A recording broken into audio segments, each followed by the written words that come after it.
All right, now let's look at finding weight of an object. So weight, remember, is the measure of the effect of gravity on an object. So you see how much does gravity have an effect on that mass of the object. So it's different than mass, absolutely. So this object has mass, but it has weight as well because gravity is pulling it down.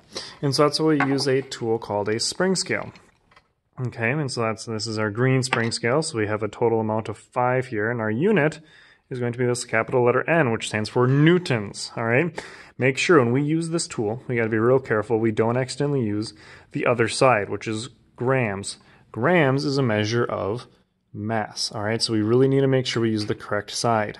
Okay, this basically does a measurement not accounting for gravity, so we can still find mass with this technically, but it's primarily going to be used for us for finding the weight of an object. So if that's the case, we have these nice hooked masses to make it easier for our purposes to find what the weight of the object is. So if I hook this on, we can see what we get for our weight. And now if we can kind of hold that little steady here, you can see that we're right in the middle between 2 and 3. So we're going to call that 2.5 newtons as we're hanging out just right in the middle there. All right, so you just kind of try to hold it as steady as you can, and then it should be right where this flat part is. That's where you're going to read that. So hopefully you can kind of see how that's going to be that 2.5.